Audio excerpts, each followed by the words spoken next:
Hello, I'm Lucy Hockings. From the BBC World Service, this is The Global Story. 2024 is expected to be a record-breaking year for tourism, with more travellers going on holiday than ever before. Barcelona, Paris, Hawaii or Bali, they're all beautiful destinations that attract tourists from all over the world. But they are also struggling with over-tourism. Too many visitors in one place can have a negative impact on those who live there, and it's also causing lasting environmental damage. So today we're asking, how does this relentless rise in global tourism impact the people who actually live in these sought-after locations?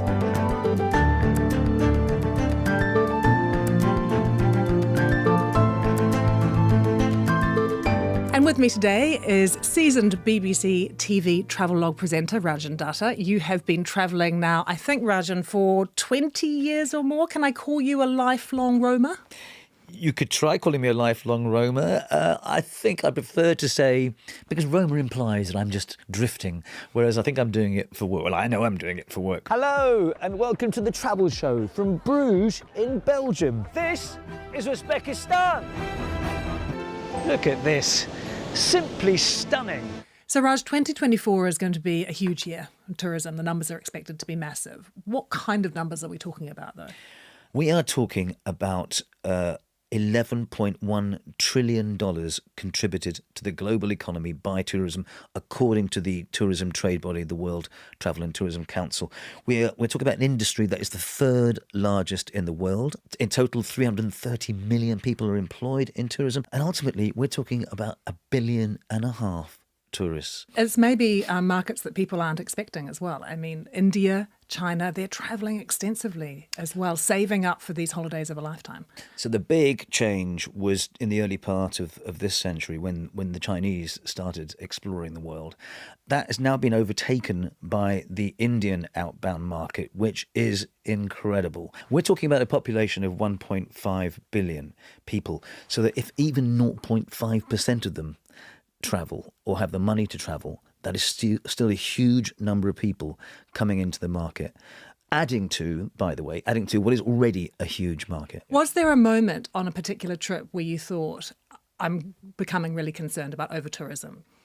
Before the pandemic, tourism was reaching an all-time high then, and there were murmurings, actually, and louder than that, from certain destinations that, hang on, we're being crushed here. We're being overwhelmed by the amount of tourists. But I thought the pandemic also meant that people weren't travelling as much. Straight afterwards, they had what they call revenge tourism.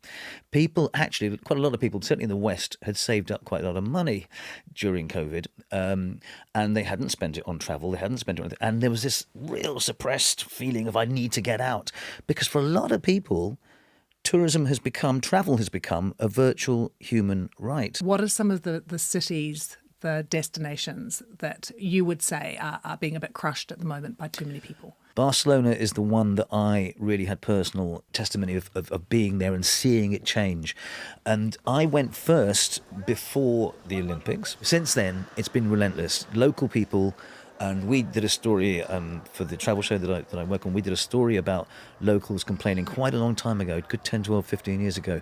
We did that story because it was brewing. There was a huge amount of resentment. The short-term rentals were rising. In other words, they were more and more available for the holidaymaker, which pushed up prices, which marginalised. If you're a young local person living in Barcelona, you can't find a place to rent. You can't find it. And this is the common thread, by the way. It's the edging out of local pricing people. out of locals. Pricing out, precisely.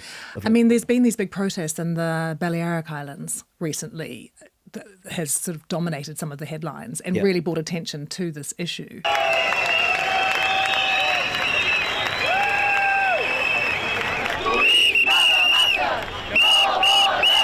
What are some of the challenges they're facing there? Because that's an industry where they also need young people to work. They need waiting staff, they need bartender staff. Absolutely. They need people to work in the hotels. I think there was a story on the BBC website not so long ago about, for example, a chef who worked in a local hotel or restaurant who was forced to sleep in his car. I call it feeling like extras in your own movie. You know, it's suddenly a city that you love or an area that you love is completely taken over. And obviously local customs get squashed because tourists want their thing. They think they want what they're used to, a nice latte. Food-wise, probably, there are some demanding tastes from tourists, and if they can afford it, they'll guess what? There'll be a restaurant for them there. It's sort of this notion of international good taste, isn't it, that exists everywhere now, that can kind of muscle out things that are local.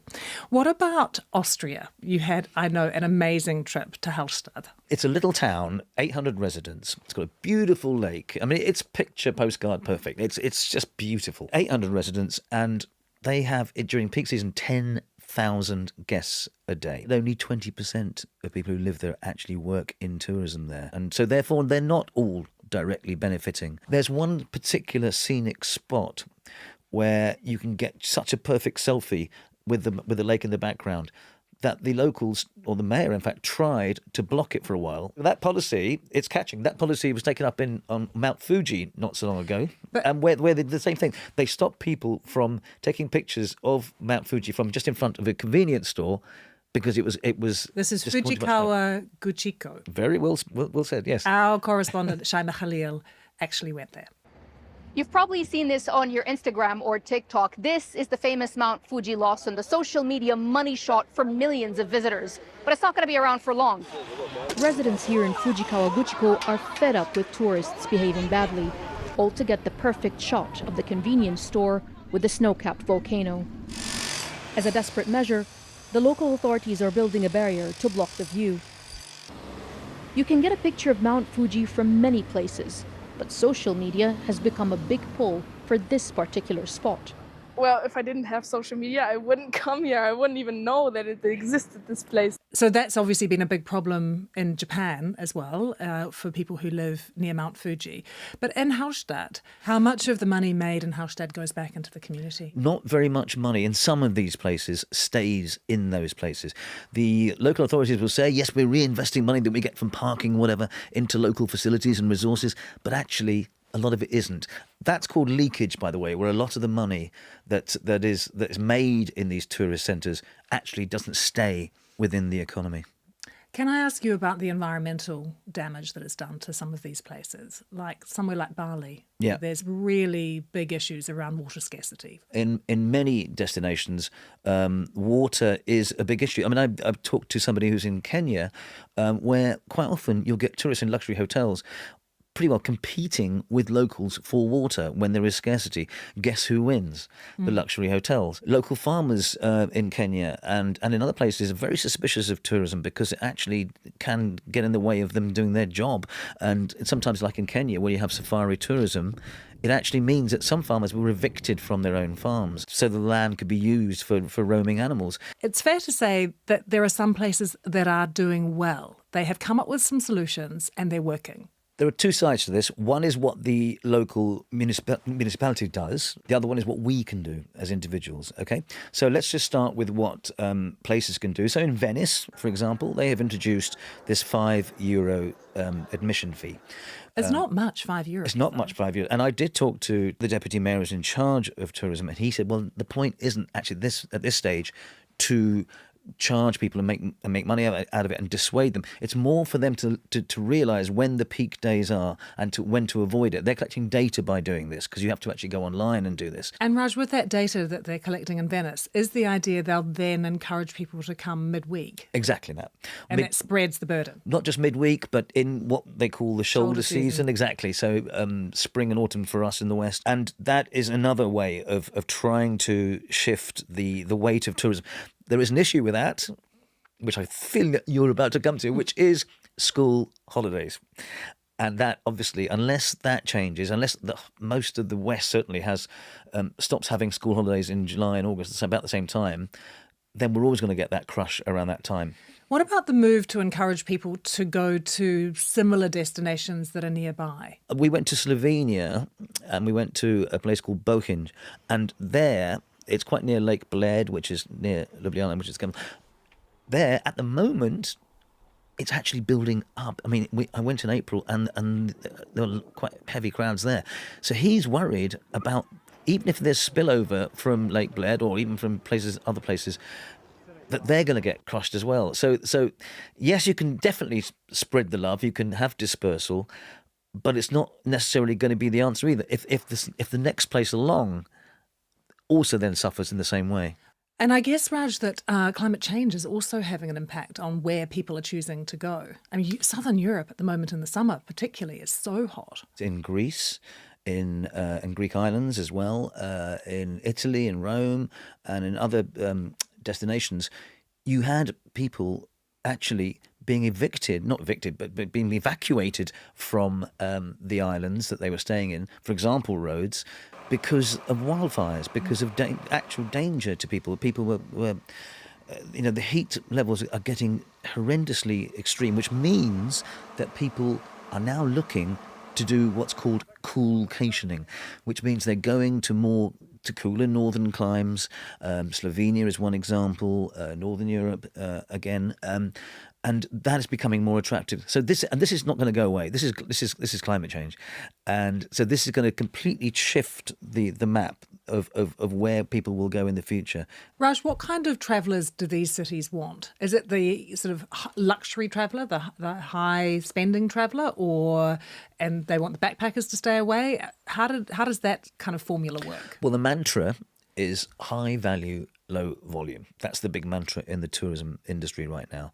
Now, what does that mean? I think they want it to mean, yes, stays more than 2 or 3 nights. Yes, maybe takes public transport to come in. Yes, eats locally.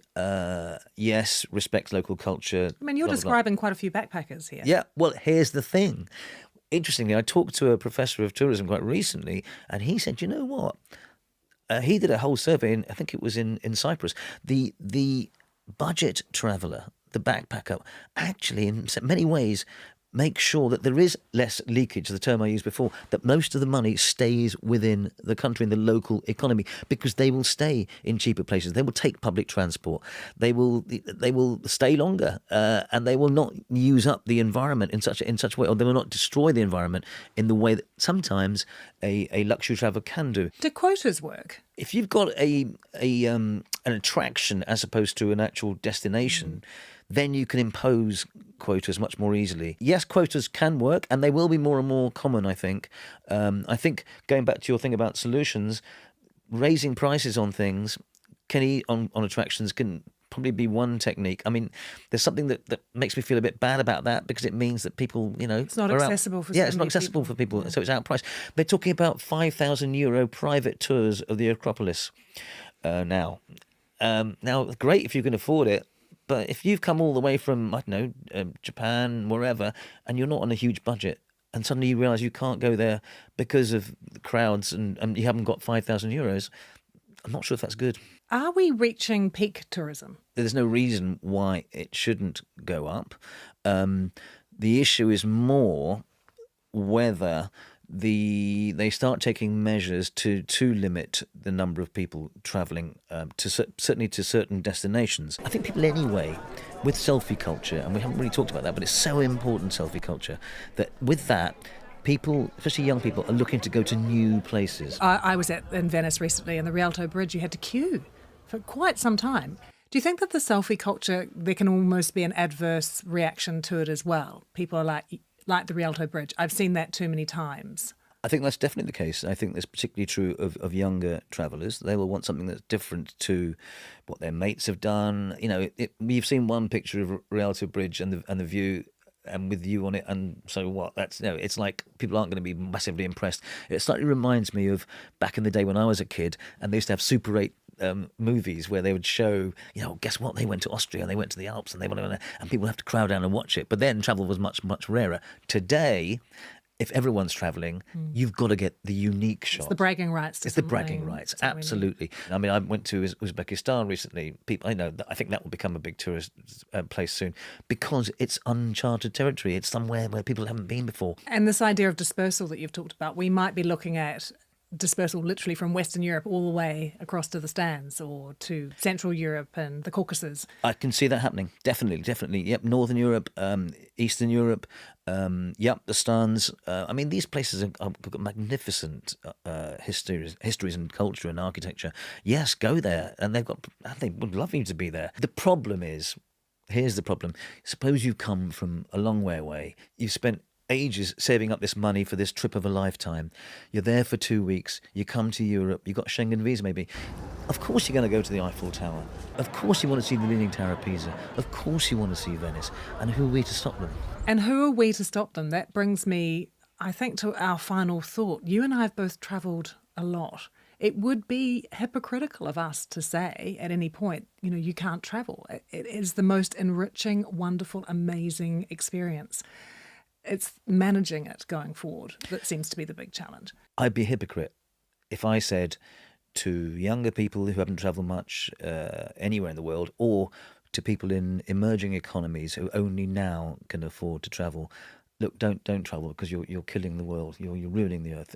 How can I say that? I mean, even for me, Raj, I'm from the bottom of the world, from New Zealand. We are raised to believe that you must go out and see the rest of the world. It's part of growing up. It's part of living your life. It's a cultural expectation. And I'm not going to deny that. It's absolutely true. It is fantastic. Travelling the world is brilliant for all the obvious reasons. You grow as a person. It has so many different beneficial effects on people, on culture, on relations between different cultures. And, I wouldn't knock it. So I suppose what I would say is please travel. Please travel. But just watch how you travel. The way you travel, just be slightly more conscious of the host community. It's to have respect, much more respect. You are a guest. You're not entitled to this. You're a guest. But do travel. It is life-changing. You just don't meet anyone who wouldn't say it changed my life, my perspective, so many things from travel. And we both are some of the luckiest people on the planet. Indeed. Raj, it's been great to have you. Thank you so much. Great to be with you, Lucy. Thank you very much for having me, and good luck on your next journey. And you know what to do now. I do. I'll have my checklist. Thank you for watching. If you want more episodes of The Global Story, you can find us wherever you get your podcasts. Subscribe to make sure you never miss an episode, and do let us know what you think about today's episode in the comments section below. Goodbye.